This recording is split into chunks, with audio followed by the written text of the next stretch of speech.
Hello friends! Welcome back to more Cinderella Phenomenon. Last time was so wonderful with all the glowing little stars and everything. I cannot wait to see what happens next. So, let's get cracking. Chapter 8. Hope. Hope. Oh man, I have hope. It's been almost 3 weeks since Mother's revival, and yet I have not seen or heard anything of her. What are you planning to do, Mother? Parfait told me before that the Tenebrarum had already chosen me as its next bearer. Does that have anything to do with why Mother is still in hiding? It is impossible not to feel the weight of my new responsibility. I have not yet fully accepted that I am now the bearer, but I cannot run from this responsibility for long. The Tenebrarum bearer's duty is to work alongside Parfait to balance the light and darkness of the kingdom. That balance had only just begun mending before Mother's sudden revival. For nights, I have been wondering if there is some other way to stop Mother without fighting her. A small part of me hopes that perhaps Mother can still change. I think about that, and then I remember how Mother so heartlessly killed Father as soon as she had been revived. Yeah, that was pretty effed up. She was sleeping for 4 years, but that did not change her mind. Even now, I can only assume that she still means to make this kingdom suffer. It feels as if my heart is twisting itself into a knot. I gasp when a bright spark fizzles to life in my hands. I clench and unclench my hands, taking deep breaths to calm myself. Ever since I started trying to work with magic, it has been activating on its own. Oh! I'm learning how to use magic. Oh, is Waltz helping me? I hope so. Whenever I feel any sort of deep emotion, some type of electricity sparks in my hands. It is all I can do to try to keep my emotions in check. The last thing I want is to accidentally burn down the Marchen, or hurt anyone inside of it. Delora and Waltz have both agreed to start teaching me how to use my magic. For the last few days, the forest near the Marchen has served as the training grounds. Parfait constantly cloaks the Marchen in powerful magic to keep our presence hidden from Mother and the other witches. It allows us to use our magic without worrying about being tracked. Still, Parfait's constant spell has considerably weakened her. Delora and Waltz tried to convince her not to cast it in the first place, but Parfait insisted that we remain as close to the Tenebrarum as possible rather than move somewhere safer. She told us all that I need to be as close to the Tenebrarum Tenebrarum as its bearer. As far as we know, the crystal is still unmoved in the palace. I know that the chance I will face Mother in a battle of magic is extremely high. Although I fear the outcome, I have no choice but to consider the possibility. Time is running out, and I do not have the luxury of waiting much longer. I must decide what I must do. They all believe that I am the only one who can stand up to Mother, even with so little practice. Last night I told Parfait that I would make my decision the next day. Whew, I cannot read, guys. And that I would tell everyone what I had decided. Now is the time for that decision. All right, let's go. When I step into the reception room, everyone is already there waiting for me. I catch Waltz's eyes first. He cocks his head ever so slightly, his lips stretching into a warm smile. I nod at him and smile back. I take a deep breath before facing everyone. This is the first time I've spoken properly with everyone since my father's death.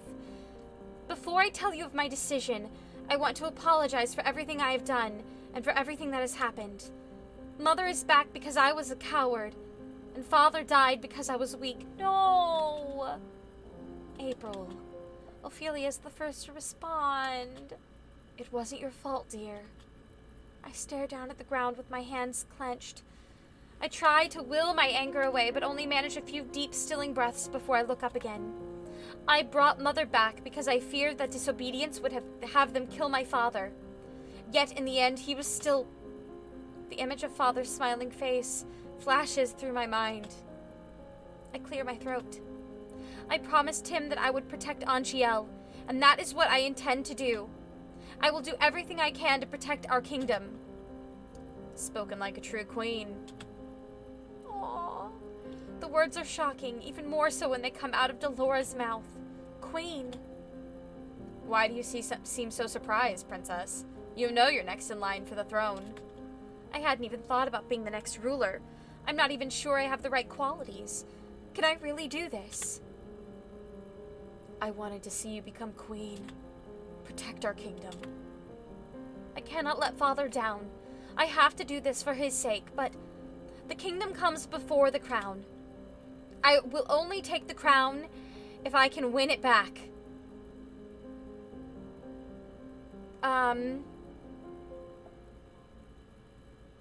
Okay. If I can win it back means I will need your help. Not I will have to rely on all of you. Rely implies that, I can't do that, like, they'll have to support me as opposed to I need them there with me. Does that make sense? Like, this implies more, submissiveness, whereas this is like, come, let me lead you to victory. I am still weak, but that will not stop me from training every day until we face Mother. I hope I'm not asking for too much, but I hope you will all fight with me to protect our kingdom together. I think that was the right choice. I don't know. You didn't even need to ask us that, April. It goes without saying that we'll help you in any way we can. I second that. We'll all be here for you. I smiled at everyone gathered. Okay, good. Good, I'm glad I was right. Oh my god. I'm getting a little cocky, and I'm a little nervous that I'm gonna let myself get too cocky. So this is what it feels to be trusted and needed. It feels good. It will be hard, but we will stop Mother. Together we might stand a chance against her. Hildir is strong, but not invulnerable. Parfait looks at me, eyebrows furrowed. You know what we must do to stop Hildir, Princess. I feel a tinge of pain in my chest, but force my eyes to hold Parfait's gaze. I look into Parfait's eyes with determination. I do. Okay. Later that same day, I resumed my training with Waltz while Parfait and Delora try to come up with a plan. Jurian and Garland returned to the town to listen for any information regarding Mother and Alcaster, or any happenings in the palace. I forced myself to focus only on learning how to use my magic as fast as possible. Today, Waltz is continuing his lessons on barriers. He has been teaching me the same spells for the past week, emphasizing my protection. Let's review the types of barriers I've been trying to teach you. Do you remember them? One shields you from harm, while the other deflects a spell back at the caster. Powerful spells cannot be deflected. That's why you need to be able to tell which spells can be reflected and which cannot. Otherwise, you'll end up using the wrong barrier. A single mistake could cost you your life. So how do I know which barrier I must use? Allow me to demonstrate.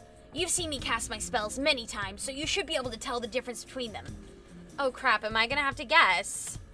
But I haven't been paying attention to what they look like. I just go, magic! Every time they pop up.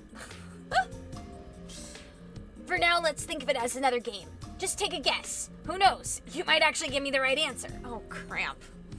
I don't want to guess. I'll give you a nice treat if you do. Oh, will you now? Give me a nice treat? Okay. A treat? He always did like treating me in town. I don't think... You know, I'm not going to kink shame. I mean, I don't know where you guys want to do it. I mean, it's special this time. See? I wonder if this is just like those other sweets he treated me to before. Princess, I don't think it's that kind of treat. Unless that's what the kids are calling it these days.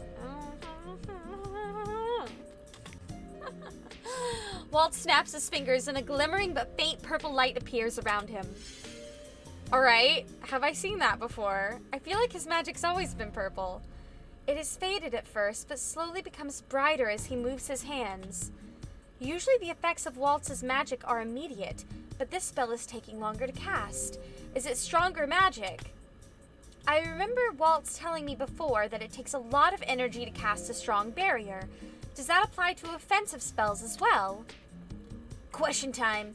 What kind of barrier should he use? Okay, well, if he's taking a long time, then that means it's a stronger spell, which means I should do a shield, not a deflector. Right? I assume I'm gonna pick it with the logic. A slow casting time makes this seem like a powerful spell, and the powerful spells cannot be deflected. Surely this is the right answer. Okay, fingers crossed, because I want that treat. I don't know about you, princess. I know what kind of treat he needs. I think you'll like it. Is that your final answer? My confidence is thwarted by sudden indecision. April, in the midst of battle, you won't have the luxury of time to think about your decision. I look at him and nod. It should be the right answer. If nothing else, it's a smart answer. Because, like, you know, better to put up a shield and not a deflector. If it, you know, can't be deflected, then you'll just end up getting hit. Like, I assume. She says as if she understands the rules of magic. That is correct. Now prepare your shield. I have never shielded myself from a powerful spell. What if my barrier breaks? Trust in yourself, April. I do as instructed and stretch out my hands to cast a barrier to shield myself. Okay, ooh, I've got blue magic. Very nice. Here I go. My hands shake as Waltz's spell collides with my barrier. I plant my feet to hold myself upright. Such a strong spell. Oh. Is that what you said last night? Sorry, I don't know why I'm making so many bad jokes today. When the light dissipates, I look up hesitantly before smiling triumphantly when I see that my barrier is still in one piece. I did it! Well done, little star. I eye the barrier again. My heart sinks when I notice new cracks in its surface. My barrier. Don't fret, April. Even the strongest barrier will obtain cracks after being hit by a powerful spell. That is why when you set up your next barrier, your opponent will usually make the mistake of assuming you have the same shield up and attack you with a weaker spell to try to break it. You can be ready for them with a new barrier. I nod.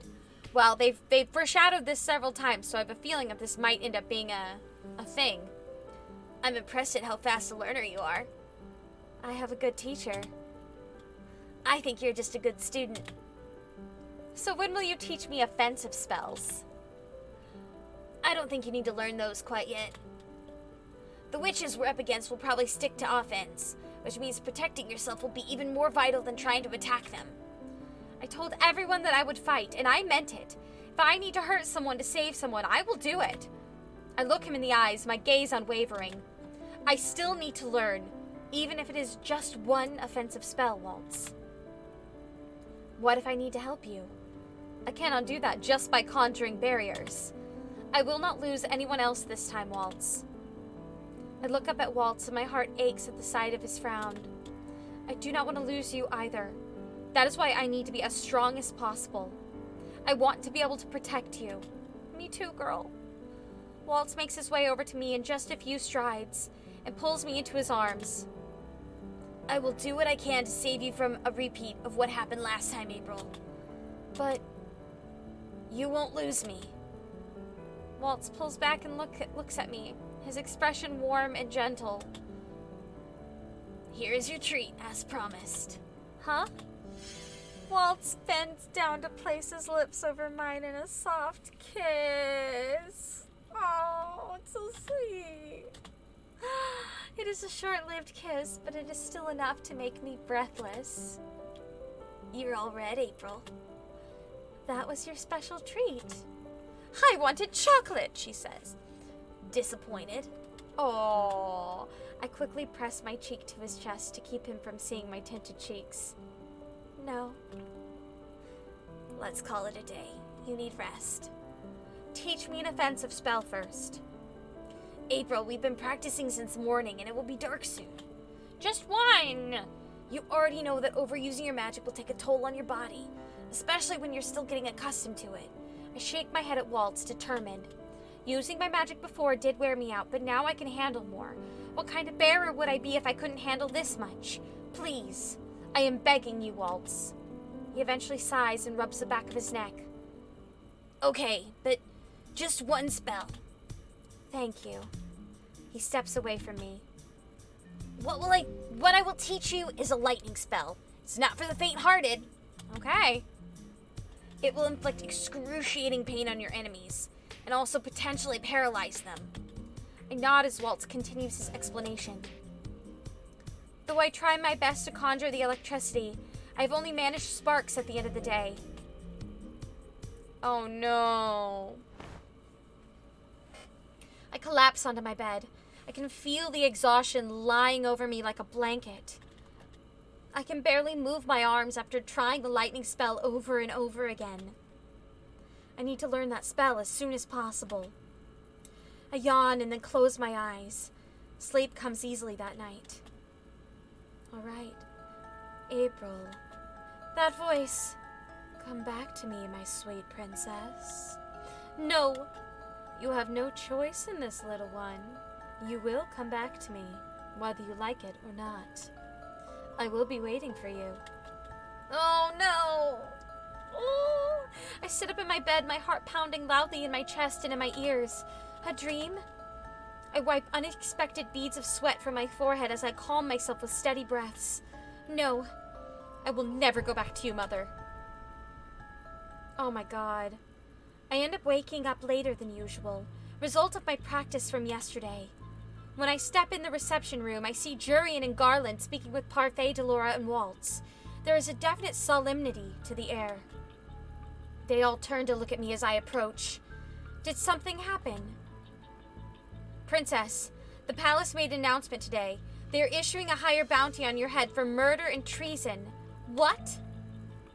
It was very strange. What with the fact that they haven't even bothered to look for you since that day. Something must have happened that forced them to suddenly act. Delora soon gathers everyone in the room to discuss Jurian and Garland's discovery. The only one who is not here is Anise, who is in town buying the ingredients for the Marchand's meals. But April didn't kill anyone. Is there some way to convince them? Alcaster is in power now, and the people favor him. Now that everyone remembers who I am, they are once again frightened of me. No one would listen to you. They haven't seen how much you've changed. If only they could understand your circumstances, they might be more sympathetic. I look at Emmeline in surprise and find myself smiling at her. Thank you for your kind words. Aw, that's so kind of her. I turn to everyone once again and frown. Once again, I am the one putting everyone in danger. I am so sorry. If any one of them gets hurt, I will never forgive myself. Walt takes my hand and squeezes it. The simple gesture does wonders to calm my nerves. Don't be so hard on yourself, April. We've told you already. We want to help you. We're in this together. He's right. I'm not sure if there is much Rod, Emmeline, or I could do, but we will definitely support you in the end. Before I might have cringed at her words, but now Ophelia has nothing to gain from pretending. Mother is right. We're a family, and we will not abandon you. Ophelia and Emmeline are both smiling at me warmly. Even Rod seems to have a ghost of a smile on his face. Thank you. I apologize for bringing this up, Karma, but is it possible to ask for reinforcements from Brigantia? Oh my god, I always forget how to pronounce that. Brigantia? Brigantia is one of our neighboring kingdoms. We have never had close ties, mostly because Brigantia's king tends to stay away from our personal and political affairs. They have always refused to engage in any sort of violent affairs. We all look at Karma, who stands there looking sullen. After a few moments, he lets out an exasperated sigh. You want me to ask the kingdom of Brigantia for help? I remember Karma mentioning before that he was part of a noble family, but I did not expect him to be from Brigantia. What is he doing here? And how could he possibly ask for help from a king? The king does not participate in battles or skirmishes. It seems unlikely that he would provide support. He wouldn't provide assistance, not even if his own son asked him. Son, you mean? Karma crosses his arms and sighs. Well, I suppose there's no use hiding it anymore. Yes, I am the son of King Clemente of Brigantia. Judging from the sudden quiet in the room, it seems that Parfait, Delora, Waltz, and the Knights were the only ones who knew. Oh my god. You're the Lost Prince. The Lost Prince. Gennaro told me that King Clemente's oldest son had disappeared just a year ago. There were circumstances. My family never knew that I had the fairy tale curse. I was forced to leave my kingdom so that I could come here to break my curse. He came to Angel to break his curse. His eyes wander slowly to me, but then he focuses once more on the conversation. To answer your question, though, no, I do not believe my father would send help. He hasn't heard from me since I left a year ago, and he would most likely think me some kind of imposter unless I showed up at the kingdom's doorstep. Even then, he would have too many questions and we would never get the help we were seeking in time. It seems we can't rely on them for help then. We all turned to stare at Anise. The fine Lady Anise has suddenly appeared in the margin. What magic is this? Wink. I actually just came back. I'm sorry for startling you all, but I found this and I had to bring it back. Her smile fades as she pulls out a flyer for us to see. An announcement? From the look of it, 4 days from now, Alcaster will make a speech about the changes that are to happen in Angel. Changes? That doesn't seem very promising. It means bad news, but it may be worthwhile to take a look. This might give us some insight into what's happening at the palace. Hildir is still in hiding, but it seems very likely she could be involved in all of this somehow. They could be plotting something special for that day. Garland and I can go to the event then. We'll make sure not to stand out. I am coming too. April. I need to know what is happening. I cannot hide forever, Waltz. I will go, and I do not need anyone's permission to do so. Well, I guess you're technically the next queen after all. Delora, don't encourage her. We both know how stubborn she is. She won't stay put even if we command her to. Delora looks at me and winks. Delora, I love you. Parfait lets out a heavy sigh. Waltz and Karma will accompany her then. Waltz nods. Karma looks somewhat startled, but eventually nods as well. So until that day comes, we all need to prepare for the worst case scenario. All right. Look at you, you dreamboat. Hi. I have been practicing my magic non-stop since the day we heard of Alcaster's speech. I continue to work on my barriers while also continuously attempting that one offensive spell that Waltz tried to teach me. Okay, remember what I told you. Focus your energy on the tips of your fingers until you feel the current flow through your veins. Okay. Good. Now try to cast the spell at me again. I stretch out my hand and imagine the energy gathering at my fingertips. There we go! Is that it? I see sparks as I begin to cast the spell. Good, keep going! At the end of my casting time, I can feel the lightning sneaking up and down my arms. Now release it! I direct the spell at Waltz with as much strength as I can muster, but it barely touches his barrier before it fades away. I groan. You're getting there, April. The magic is weak, but it might still be able to paralyze someone for a time, so long as you hit them when they don't have a barrier up. But the speech is tomorrow. I will not be able to master it by then. You don't need to. Let's not assume things will be so bad. We're only going there to watch a speech. If that's all it is, you won't need your magic. The two of us continue to diligently work, but after a few more rounds, my arms are sore and my mind is foggy. Waltz calls it a day, and the two of us retire to our rooms for the night. Okie dokie.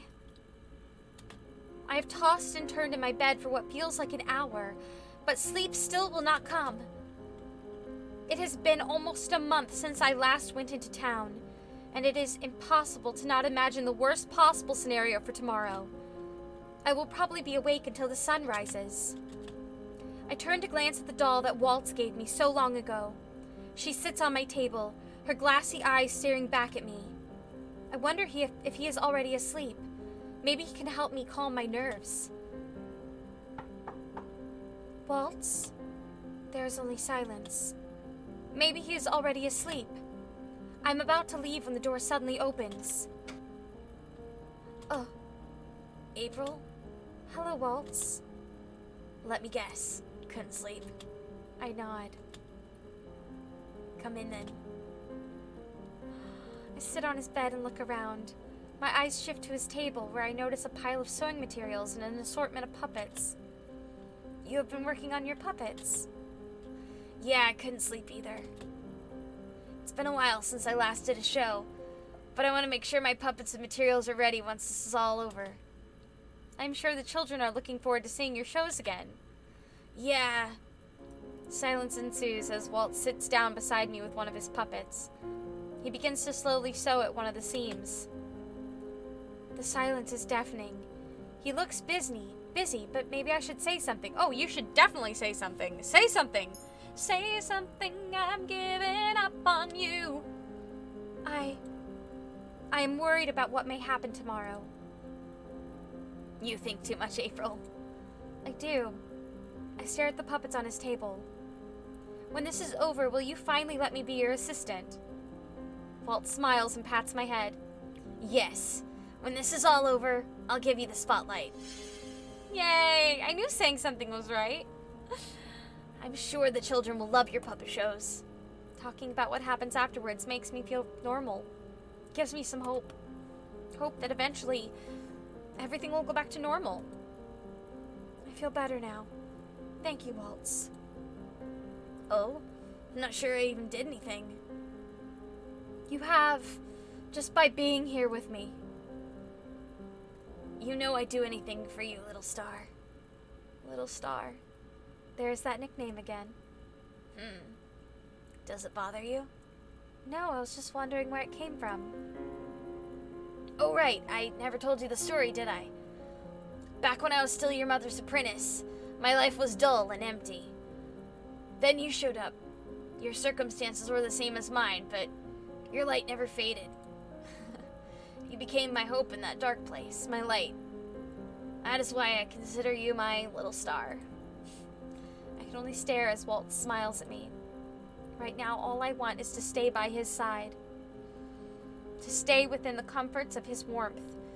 I look at him and a thought shifts into my head, tinting my cheeks pink. What is it? Can I stay with you tonight? What? Well, Waltz's face is tomato red. He looks shocked. I can't. It's not that I don't want you to, but I might. I mean, he glances away and begins mumbling to himself. I suddenly feel dejected. Don't make that face, little star. Walt sighs. Okay, you can stay. Really? Yeah. Oh, look at us. We both lay side by side in the bed, shifting only slightly. Waltz is especially stiff. I wonder why. I loop my arms around his waist and snuggle into the crook of his neck. Waltz tenses beneath me. I feel like I'm being punished. What? Nothing. Thank you for letting me stay. My room felt colder than normal tonight. I couldn't help thinking about tomorrow and then about Father, and my words trail off as I try to focus on Waltz's warmth. Please do not leave me as well, Waltz. April, look at me. I move back to look up at him. Waltz stares at me with an intensity that makes it difficult to look away. His features are illuminated by the soft moonlight, making them stand out all the more. My heart skips a beat. I'm not going anywhere, April. I will always be wherever you are. I promise to always protect you. I reach out to touch his cheek. Thank you. He smiles at me before putting his arm around my waist and pulling me closer. I snuggle against his chest, taking in his warmth. I eventually fall asleep in his arms. Aww, that's adorable. Today's the day. Everyone has been busy preparing for the speech. I was told to relax, and I've used the opportunity to move into the forest and get some fresh air. If only everywhere was as peaceful as this. April. I turn around to see Ophelia, slowly walking toward me, a hesitant smile on her face. Ophelia. I'm sorry that I cannot be of much help during these distressing times. You have already helped me enough, Ophelia. You supported Father when I did not. You have to stay safe, you and the others. You've truly changed. Ophelia takes my hands in hers and looks at me solemnly. Promise me you'll come back to us. I'll be praying that nothing happens today, but if it does, I beseech you to put your safety first. Ophelia, I may not be your real mother, but you have always been my daughter. Oh, guilt floods through me. I have been cruel to her ever since she first came into our lives, and yet she still treats me so warmly. I do not deserve your kindness. After all I have done to you, Emmeline, and Rod, I am so sorry. Ophelia pulls me into a hug and smooths down my hair. That's all in the past now, dear. What matters now is the present. I nod and close my eyes. I missed out on so many things when I closed my heart up to everyone. I had always thought I was alone, but I was wrong. Thank you, Ophelia. Aww. Sir Alcaster's speech starts in an hour, and everyone is making last-minute preparations before we go into town. Ophelia, Emmeline, and Anise will stay behind as Rod and Rumple volunteered to watch over them. Delore and Parfait left yesterday to attend a meeting with the fairies. Apparently, they found someone who holds important information about Mother and her plans. Emmeline approaches me, her eyebrows creased. April, should you see your mother there, what will you do? I haven't really thought about it yet. We are bound to face her sometime soon. I know that she is your mother, Princess, but are you emotionally ready to face her? I'm taken aback by her question. Jurian. I apologize for being blunt, but we all have to consider the worst possible scenario, don't we? I need to know that the princess is ready to face her. In a battlefield, one must not hesitate. Jurian continues to look at me, waiting for my answer. I finally face her with determination. I will face her and I will stop her. Oh my god. Oh my god! The queen! Oh my god! They just keep ratcheting up the tension here. Oh my god, I love that scene in bed with Waltz. That was so sweet. I can't wait for next time. I hope to see you all there. Thanks y'all for joining me, and I'll see you next time. Bye!